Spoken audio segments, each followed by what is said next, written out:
Welcome to Aarti classes. GK की दौड़ में मैं नेक्स्ट वीडियो लेकर आ गई हूँ। ये हमारा सेकंड वीडियो है। 50 क्वेश्चन इससे पहले हम लोग कर चुके हैं और आगे भी आज भी हम लोग 50 क्वेश्चन करेंगे। ठीक है, ये एक सीरीज चली है जिसमें हम 1000 क्वेश्चन को कंटेंट को कंप्लीट करेंगे।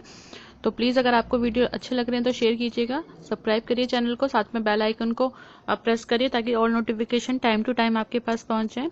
और प्लीज़ ज़्यादा से ज़्यादा लोगों को शेयर कीजिए, आप बिल्कुल भी शेयर नहीं कर रहे हैं। ठीक है, क्वेश्चन स्टार्ट करते हैं। 51 क्वेश्चन है। राष्ट्रीय राजमार्ग नेशनल हाईवे जोड़ता है।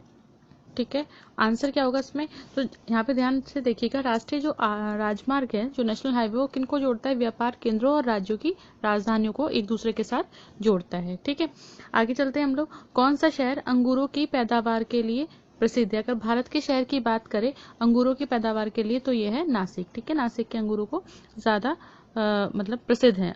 ओके, नेक्स्ट है कोयना बांध स्थित है। तो कोयना बांध स्थित है कहाँ पर? महाराष्ट्र के अंदर है ये कोयना बांध।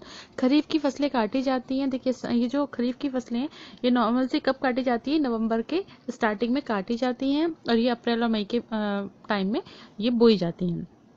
नेक्स्ट है हिमानी ग्लेशियर। हिमानी जो है, ग्लेशियर जो होता है बर्फ का एक विशाल पिंड है। ठीक है, बर्फ का एक विशाल पिंड है। हिमालय ये कहाँ पर है? हिमालय पर्वत की श्रेणी के शीर्ष स्थलों पर छाया रहती है। इससे क्या होता है, देखिए क्वेश्चन को समझिएगा। वो ये कह रहा है कि जो ग्लेशियर है, हिमानी ग्लेशियर जो है, ठीक है, वो एक बर्फ का विशाल पिंड है। तो इससे क्या होता है? तो इससे क्या होता है कि जो हिमालय पर्वत की जो श्रेणी है, मतलब जो चोटी होती है, उनके जो शीर्ष पॉइंट है उन पर क्या होती है? शेडो रहती है, इससे छाया रहती है हिमानी ग्लेशियर से। नेक्स्ट है इनमें से कौन सी कायांतित शैल है? देखिए संगमरमर जो होती है वो एक कायांतित शैल होती है। कैसे होती है? ये चूना पत्थर जो होता है इसी का बदला हुआ रूप जो होती है वो क्या होता है? संगमरमर होता है, चूना पत्थर का। ठीक है, तो ये कायांतित या रूपांतरित शैल है। नेक्स्ट है सार्स का पूर्ण रूप क्या है? देखिए सार्स जो है उसका जो पूर्ण रूप है उसका नाम है south Asian association for regional cooperation. ठीक है, तो सार्स का पूर्ण रूप क्या है? South Asian association for regional cooperation. Bharat आने वाले सागरीय मार्ग की खोज किसने की थी? तो देखिए भारत में जो सागर वाला जो मार्ग है वो खोज किया था आपका वास्को डी गामा ने। ठीक है, कब करा था? 1498 में। और ये कहाँ के थे? ये पुर्तगाल के थे। ठीक है, नेक्स्ट चलते हैं हम लोग। सुएज नहर के खुलने से किन दो महाद्वीपों के बीच का मार्ग छोटा हो गया? तो देखिए सुएज नहर के खुलने से यूरोप से एशिया, ठीक है, यूरोप से एशिया और पूर्वी अफ्रीका का जो भाग है, मतलब पहले बहुत लंबा रूट करके आना पड़ता था, अब छोटा हो गया है ये। नेक्स्ट है प्रथम विश्व युद्ध कब लड़ा गया? तो पहला जो विश्व युद्ध जो लड़ा गया था वो 1914 से 1918 के बीच में लड़ा गया था। ठीक है, नेक्स्ट है किसके शासनकाल के दौरान मराठा सत्ता सर्वोच्च शिखर और सत्ता पर थी? ठीक है, मतलब टॉप लेवल पर थी। किसके शासनकाल के दौरान? मराठा जो था, तो बालाजी बाजीराव जो थे उनके शासनकाल में मराठा सत्ता टॉप लेवल पर थी। नेक्स्ट देखिए बहुत आता है पेपर में क्वेश्चन, सत्य शोधक समाज की स्थापना की किसने की? तो महात्मा फुले ने। ठीक है, ज्योतिराव फुले इनका पूरा नाम है, ज्योतिराव फुले। इन्होंने सत्य शोधक समाज की स्थापना करी थी। नेक्स्ट है भारत के राष्ट्रीय गान जन गण मन के रचयिता कौन है? तो देखिए जो राष्ट्रीय गान है जन गण मन उनके रचयिता है रविंद्रनाथ टैगोर। नेक्स्ट भारत का महान ज्येष्ठ व्यक्ति, grand old man of India या फादर ऑफ ओल्ड इंडिया भी कहा जाता है इनको, जिनका नाम है आपका दादा भाई नौरोजी। ठीक है, दादा भाई नौरोजी। नेक्स्ट चलते हैं हम लोग। सविनय अवज्ञा आंदोलन कब प्रारंभ हुआ था? तो देखिए सविनय अवज्ञा आंदोलन प्रारंभ हुआ था 12 मार्च को, और ये कब हुआ था? 1930 में। और ये कब तक चला था? ये 6 अप्रैल तक चला था 1930 में। ठीक है, नेक्स्ट किस प्रधानमंत्री ने समाजवाद की विचारधारा को आगे बढ़ाया? तो पंडित जवाहरलाल नेहरू जो थे उन्होंने समाजवादी विचारधारा को आगे बढ़ाया था। नेक्स्ट भारत के अरब सागर और बंगाल की खाड़ी, भारत के अरब सागर और बंगाल की खाड़ी से लगे समुद्र तट की लंबाई कितनी है? तो देखिए इसकी जो समुद्र तट की लंबाई है वो है 6100 किलोमीटर। ठीक है, अभी बंगाल की खाड़ी में जो एक तूफान आया है अम्फान, आपने नाम सुना होगा, अम्फान। नेक्स्ट कृष्णा नदी के उद्गम स्थल किसके समीप है? तो देखिए कृष्णा नदी का जो उद्गम स्थल है वो महाबलेश्वर के समीप है। नेक्स्ट बात करते हैं पृथ्वी एक घंटे में कितने देशांतर घूमती है? तो देखिए पृथ्वी हर एक घंटे में 15 डिग्री देशांतर घूमती है। ठीक है, इस तरीके से। नेक्स्ट चंद्र ग्रहण होता है? तो देखिए चंद्र ग्रहण जब होता है जब पृथ्वी सूर्य और चंद्रमा के बीच में आ जाता है। जब कैसे होता है चंद्र ग्रहण? ये देखिए, ये मान लीजिए ये सूर्य है, ये सन है हमारा, और ये हमारा मून है। ठीक है, इनके दोनों के बीच में अर्थ आ जाता है, पृथ्वी आ जाती है, तो हमारा क्या होता है? चंद्र ग्रहण होता है। ब्रिटिश शासन द्वारा किन स्थानों के बीच प्रथम रेलवे लाइन शुरू करी गई थी? तो देखिए पहली जो रेलवे लाइन शुरू करी गई थी वो मुंबई से ठाणे के बीच में करी गई थी 1853 में। नेक्स्ट भारत का राष्ट्रीय पशु जो है, भारत का राष्ट्रीय पशु आप सब जानते हैं बाघ। भारतीय वायुसेना में कमीशन अधिकारी का सबसे छोटा पद होता है पायलट ऑफिसर। तो भारतीय वायुसेना में जो कमीशन अधिकारी होता है उसका सबसे छोटा पद होता है पायलट ऑफिसर। नेक्स्ट, युद्ध में साहस और पराक्रम के प्रदर्शन के लिए जाने वाला भारत का सर्वोच्च सैनिक अलंकरण है, वो है आपका परमवीर चक्र। ठीक है। नेक्स्ट, विश्व का सबसे बड़ा महाद्वीप एशिया महाद्वीप, जिसमें हम लोग भी रहते हैं। ठीक है, भारत जो है एशिया महाद्वीप में भी है, एशिया महाद्वीप में ही है। नेक्स्ट है, ऋतुएं किन कारणों से होती हैं? तो देखिए जो ऋतुएं होती हैं वो सूर्य के चारों ओर पृथ्वी के परिक्रमण से होती हैं। ठीक है, जो सूरज होता है उसका जो ये जैसे मान लीजिए सूरज है, उसके चारों ओर ये जो पृथ्वी घूमती है, इसकी वजह से क्या होता है, दिन रात होता है। इसकी वजह से ऋतुएं चेंज होती है और पृथ्वी का अपने अक्ष पर, मान लीजिए पृथ्वी है और अपने एरिया में जो भी घूमती है, तो इससे क्या होता है, दिन और रात होता है। जब सूरज के चारों ओर घूमती है तो क्या होता है, इससे ऋतुओं में चेंज होता है, और जब अपने ही अक्ष पे घूमती है तो दिन और रात होता है।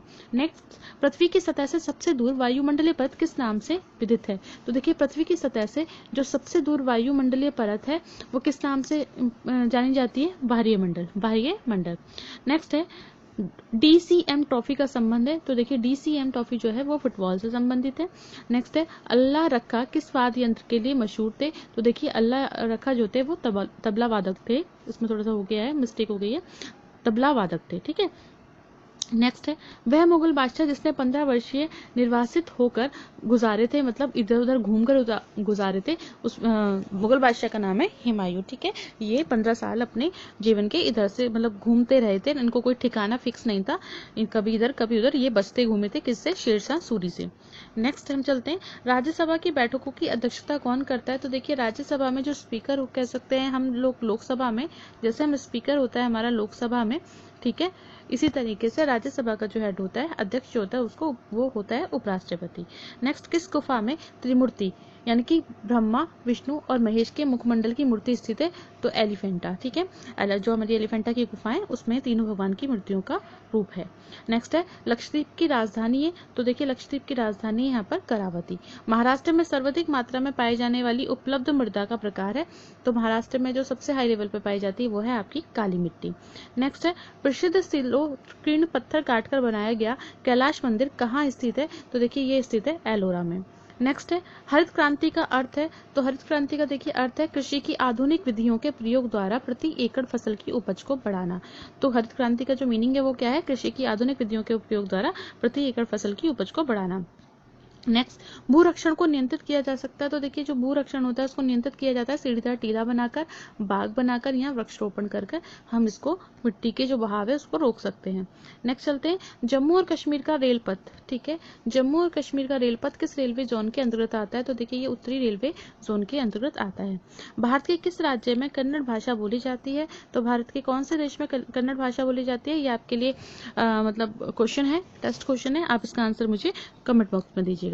नेक्स्ट है, संघ शासित प्रदेश अंडमान निकोबार द्वीप समूह की राजधानी कौन सी राज्य है? ठीक है, तो संघ शासित जो प्रदेश है आपका अंडमान निकोबार द्वीप समूह, इसकी राजधानी है आपकी पोर्ट ब्लेयर। ठीक है, विख्यात महाकाव्य महाभारत के रचयिता कौन है? तो देखिए इसके रचयिता हैं आपके वेद व्यास। नेक्स्ट है, गीतांजलि के जो कवि हैं वो कौन है? गीतांजलि के कवि का नाम है रविंद्रनाथ टैगोर। किन दो स्थानों के बीच हिमसागर एक्सप्रेस चलती है? तो देखिए जम्मू से कन्याकुमारी के बीच हिमसागर एक्सप्रेस चलती है। नेक्स्ट है, जनरल किस सेना का एक अधिकारी पद है? तो देखिए जो जनरल है वो थल सेना का एक अधिकारी पद है। नेक्स्ट, भारत के किस राज्य में पवित्र तीर्थ स्थल अमरनाथ स्थित है? तो देखिए भारत के जम्मू और कश्मीर में हमारा अमरनाथ स्थित है। नेक्स्ट है, विख्यात पर्यटन स्थल गुलमार्ग भारत के किस क्षेत्र में स्थित है? तो देखिए विख्यात पर्यटन स्थल गुलमार्ग भारत के कश्मीर में स्थित है। नेक्स्ट है, रेल पथ के नैरो गज की चौड़ाई होती है? जो रेल पथ का नैरो गज होता है उसकी चौड़ाई होती है आपका 2 फुट 6 इंच। नेक्स्ट है, किस देश को उगते हुए सूरज की भूमि कहा जाता है? तो देखिए जापान को उगते हुए सूरज की भूमि कहा जाता है। इसी तरीके से अगर भारत में बात करें तो भारत में सबसे पहले जो सूरज दिखाई देता है वो कहाँ पे दिखाई देता है? वो यहाँ पे कॉर्नर में अरुणाचल प्रदेश में दिखाई देता है। नेक्स्ट, कौन सा शहर मध्य प्रदेश की राजधानी है? तो मध्य प्रदेश की राजधानी है भोपाल। नेक्स्ट, किस राज्य में मलयालम भाषा बोली जाती है? तो देखिए मलयालम भाषा जो बोली जाती है वो केरल में। ठीक है, आज हम लोगों ने 100 क्वेश्चन करे, बाकी के हम लोग सीरीज हम चल ही रही है उसको हम पूरा कंप्लीट करेंगे। आई होप आपको वीडियो समझ में आ रही होंगी। प्लीज शेयर कीजिए, सब्सक्राइब कीजिए, ठीक है, वीडियो को ज्यादा से ज्यादा लाइक कीजिए।